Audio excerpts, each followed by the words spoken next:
Hey guys, welcome to my channel. My name is Olunaike-Talabi, and on this channel, I share content that relates with studying in the UK, living in the UK, settling in the UK as an international student, with or without your dependent. I am a PhD student at the Montfort University, and I'm so glad to be here today. Today, I have a video for you that, highlights 5 tips for you as an international student if you are coming into the United Kingdom in 2022 to study. Studying in the UK 2022, what tips make settling in easy for you? Now let's get right into the video. Number one of my tips is that you need to plan your funding.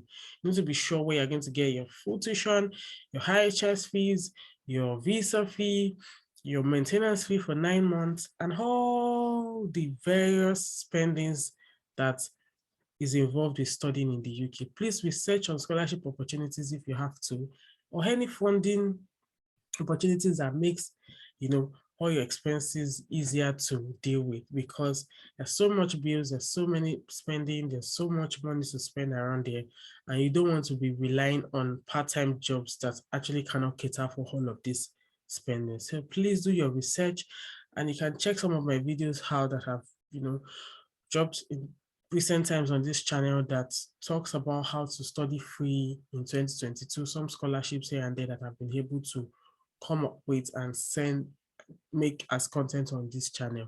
Please consider watching those videos. I might link them in the description box to make it easy for you to find them. Also, number 2 on my list is to prepare everything that has to do with your visa application. Be sure that your CAS is intact, your offer letter, your travel documents, your proof of funds, English proficiency, tuberculosis test. There's just so many of these documents that you need to put together for your visa application. Please ensure that all of them are intact. For people who are coming from Nigeria, for example, and you have a study gap that is more than 10 years, you might need to show proof of work experience. Sometimes you also asked to show English language proficiency if your work results has been a while that you had it. So just make sure that you have all of this intact before you apply for your visa. Also, again, depending on what course you're coming to do in the country, there are several types of student visas you can apply to. If you are coming for a less than 6 months course, or 6 months, by the way, you can apply for study standard visitors visa. If your course is more than 6 months, but not more than 11 months, you can apply for the short-term visa. If you're coming for a 11 month and over course, then STEM visa is your best bet. All of these visas varies, and the requirements for them varies, but one thing is certain: ensure that you are applying for the right visa for your circumstance. The standard visitors visa costs £95. Short-term study visa costs £185. Student visa costs £348. Please be sure that you're applying for the right kind of visa. If you are below the age of 17, there was also a visa called the student visa that you can apply for. That's for people who are coming in to study maybe on the undergraduate level and are not yet 17 years, or you are coming to high school or private school and all of that. Student visa then is your required visa type. Don't apply for a visa that is not the visa type for you. Number 3 on my list is to sort your student accommodation. Don't come into the country and then get stranded. It's too cold here to just be taking chances. Please sort your student accommodation before you leave your country. So you can check out your institutions. Most institutions have accommodations for international students, or just check out private rentings around you. There are always landlords who have houses they want to give up for rent. So be sure which is best for you, which is within your budget, and go for it. If you're coming with dependents, your best bet would be to check private rentings, because student accommodation usually do not cater for a couple or a family. So it's better to look out for private renting. If you are a single person coming into the country, or if you're an undergrad student, it might be advisable to try out your student accommodation, because that way you are able to mix up with other students and it makes settling into the new country easier for you.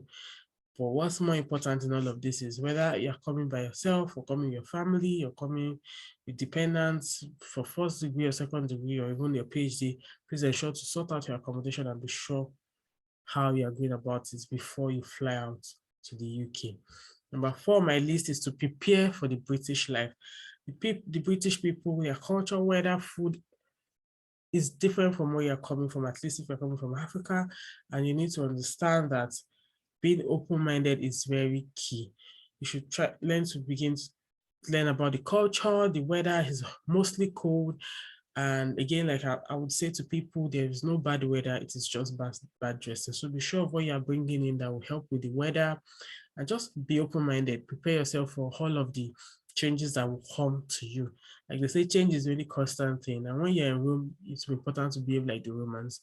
So begin to learn the culture and the ways of the British people just before you come into the country. That makes settling in a lot easier for you. And number 5, last but not the least on my list, is to set up a UK bank account. As soon as you step into the country and you have a mobile phone, you are able to open at least online banks for temporarily that you used to, do your transactions. You don't want to be spending your country's currency in the country. That would be too expensive for you.